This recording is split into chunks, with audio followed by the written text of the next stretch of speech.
What's up guys, this is Alan, and today's episode I'm going to be showing you what type of trees don't do well in containers long term. So let's get started. Number one tree that will not do well in containers long term, it's going to be mulberry trees. Why? Well, mulberry trees have a taproot system that goes straight down in the ground. Now you cannot make up for the taproot by just putting your tree in a bigger container. The trees themselves grow way too fast that it doesn't really matter what type of container you put it in, it will outgrow the container. Now what usually happens with trees with taproots is, well, some of them will actually grow very quickly to the point where they will start rooting themselves into the soil, even if you have wheat cloth, just like I do. Now look at this one right here. This is a green mulberry. Now this one right here, it's also a green mulberry. You can see how much bigger that tree is. Trees that don't usually do well in containers are trees that have taproots, and the reason they don't do well in containers is because as soon as the taproot hits the bottom of the container, they get restricted. Once they are restricted, they usually slow down growing, just like this one right here. You can see this stick right here compare to this one right here, it's a lot smaller, and the reason why is because, well, this one started rooting itself. Actually, it's rooting in there right now, but let me get it out of here. Look at that, guys. Come on, look at that. This just literally happened in the past, I would say maybe 6 weeks, 8 weeks, because I moved this tree because I knew it was getting rooted in the container. I just put it on top of the other tree, but look at that root system right there. That's crazy. Anyways, this one is the same, but this one was actually rooted in the container a lot sooner, and I did not move it because the tree was already this big, and I knew that taproot system probably rooted itself through the container into the ground through the wheat cloth. So I mean, it's just, this one I'm gonna have to cut because this one is completely rooted in there. But actually, those roots down there are the mulberry roots, and we moved this pot before, so I guess I must have broken the roots then. But yeah, this one actually started rooting into the ground, and that's the reason why it grew so big. So if you want to grow trees with taproots in containers, am I saying you can't? No, that's not what I'm saying. What I'm saying is your trees are not going to do as well as they will in the ground. Can you keep them in containers? Yeah, you can keep them in containers, but this is a problem you are going to be experiencing, especially if the ground conditions in your area are ideal for your trees to be in. Now, what other trees do I have here that actually rooted themselves in the ground? Let's see.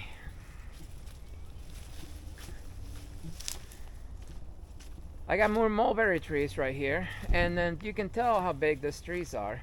These are Pakistan mulberries. These are just leftovers from last year, and these trees are about 8-10 feet tall. And then the reason they're this big, it's not because of the fertilizer that I put in the container, it's not because the acid I put in the soil, it's not because any special juices that I bought and dumped on the tree. It is because the tree was able to root itself into the soil like it wants to. Let me go ahead and move this tree out of here.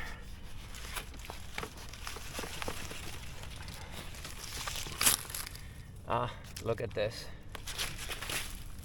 So here's a taproot. There's a taproot right here. You can see he actually rooted through the south, rooted itself into the ground through the wheat cloth.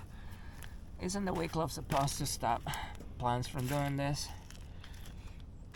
I mean, look at that one over there. I just broke the root on this one. Look at this.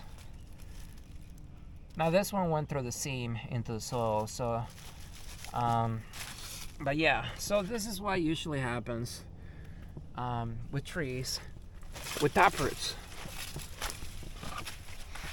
So other trees that we have issues with here at the nursery are gonna be figs.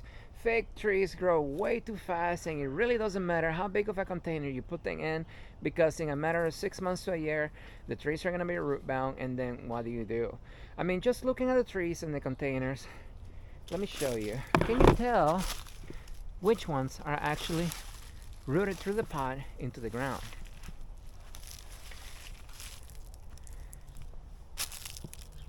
I mean, look how big these guys are. They're huge. But there's one over here that's bigger than the other ones around it. This one right here. Now this tree right here is rooted through the ground, through the wheat cloth, into the ground, and it's just not moving. Now what can you do when your trees root themselves into the ground? Well, most trees that have taproots, they go dormant in the winter time. So what I recommend for you to do, if your tree is doing this, wait until winter time, and then you can just cut the roots, and then you can prune the tree back, repot it, prune the root system, and then repot it into the same container, or you can go bigger. But my recommendation with fig trees is it's just hard to keep them in containers long term because they grow way too fast. I mean, I'm not an expert, guys, but I know how to grow plants, and this is what you are going to experience if the growing conditions in your area are ideal to grow fig trees. But yeah, a lot of these trees right here are rooted into the ground.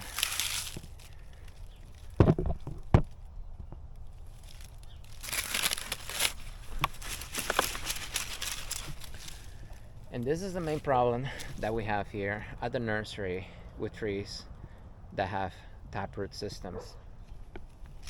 This is another fig over here. In this one, it's in a box and it's completely rooted in the ground. So, yeah. So this is a problem that we usually have here at the nursery. And it really doesn't matter what type of container we put it in. We've tried all kinds of containers. I mean, we tried putting wheat cloth on the bottom. We tried elevating the containers off the ground just by a few inches. That will work for a little while, but what usually happens is as you water your trees, a lot of the potting mix is just going to get dumped out of the drainage holes, like this one over here. And over time, over months and years, the bottom of the containers is just going to be full of potting mix, even if you elevate it off the ground a few inches. And then that will allow the root system of your plants to actually grow out of the drainage holes into the soil. So unless you move your containers constantly, it's just very hard to keep the root system contained. Another thing that a lot of people like to use are air pruning containers like this. These are the worst containers that I've ever seen in my life. Whoever invented this, the idea is great until you actually put it to work. It gives your plants plenty of areas where the root system of your plant can actually grow into the soil. I've seen plants that actually, especially mango trees, that had roots coming all the way from the top into the ground. Air pruning, I don't trust it. It may work on very fibrous root systems and small plants, but as your trees actually stay in the containers for several years, it just doesn't work. I've never seen a pot retain the root system of a plant indefinitely. So what are some of the things that you can do to actually contain your top-rooted plants in containers long term? Well, to be honest, what we do here at the nursery is every year we check them, we root prune them, we prune the canopies and repot them, or we try to sell them before they actually get root bound to the point where it just takes too much work to maintain them. We always recommend people to planting in the ground, so they never do well in containers long term because it requires you to maintain them, because if you don't, as you saw earlier, they're just going to root themselves in the ground, and then the longer you leave them there, the harder it's going to be for you to actually take care of it. So what are some of the trees here in the nursery that actually we have issues with? Well, mulberries are going to be one of the top ones, figs, pomegranate trees. We also have issues with citrus, and those are some of the ones that just come to mind right now. But anyways, hopefully this gives you an idea of what you're going to be expecting if you have any of these types of trees in containers and you're thinking about keeping them long term in the container. It's just not gonna work, guys. But anyways, any questions, as always, comment below. Don't forget to like the video, subscribe, and I will see you next time.